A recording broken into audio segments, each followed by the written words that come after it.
Tumsifu Yesu Kristo.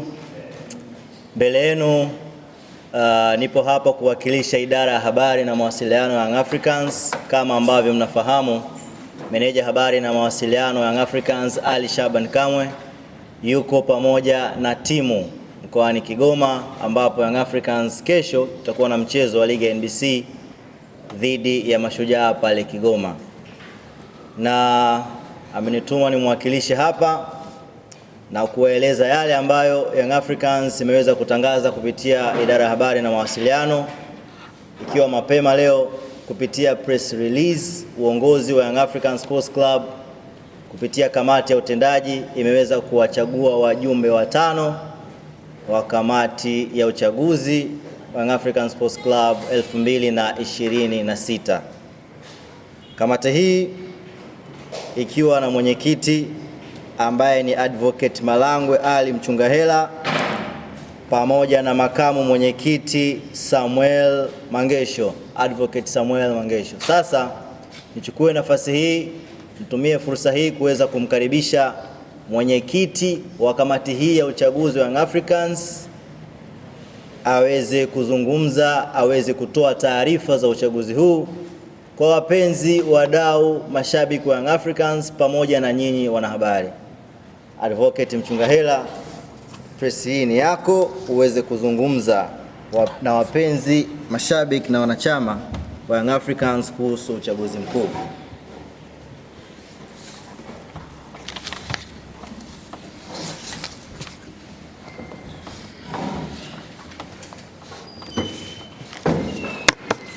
Habari za sasa, wanahabari, karibuni kwenye kikao hiki, kwenye mkutano huu. Tuna ajenda moja tu, tunazungumza uchaguzi mkuu wa klabu ya Young Africans. Kama mnavyoelewa, ibara ya 29 ya katiba ya Yanga inaelekeza kuwa muda wa mamlaka na madaraka wa kamati ya utendaji ni miaka minne.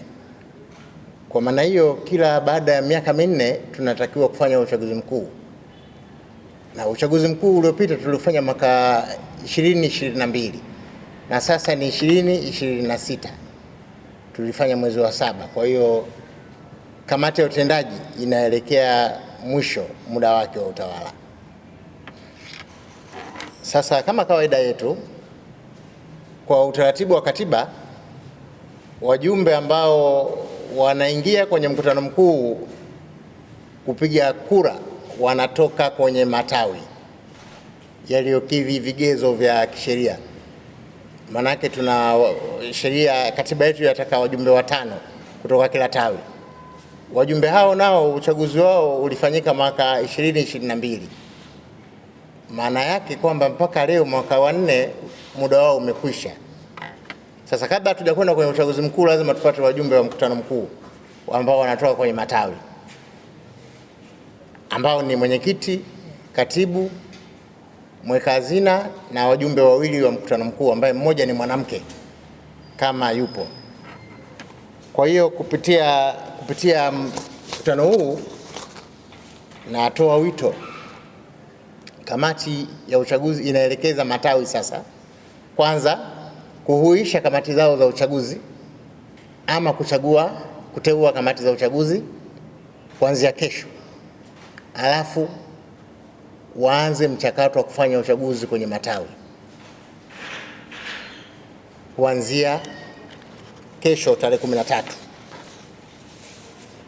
Matawi kikatiba yanayokidhi vigezo, tawi linatakiwa kuwa na watu 100 kwa matawi ya ndani na wasizidi watu 500. Kwa matawi yaliyokuwa nje ya nchi ni watu kuanzia 20. Kwa hiyo wafanye, na hapa natoa wito wafanye uchaguzi sasa. Na utaratibu wa kufanya uchaguzi upo kwenye mwongozo wa uchaguzi wa matawi, tulishautoa tangu mwaka 2022. Kwa hiyo ule mwongozo bado uko valid, wafanye uchaguzi huo. Na kwa maana hiyo wanatakiwa kuanza kesho tarehe 13 mpaka tarehe 26 mwezi huu wa 7 wanapotakiwa kuleta majina ya washindi hapa klabuni. Baada ya hapo sasa, Mwenyezi Mungu akijalia, tutakuja tena hapa kutangaza sasa uchaguzi mkuu. Asanteni sana. Uliza.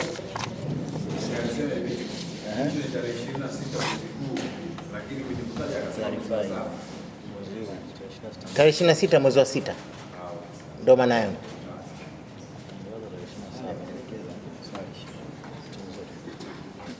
Tuko sawa? Asante. Shukrani.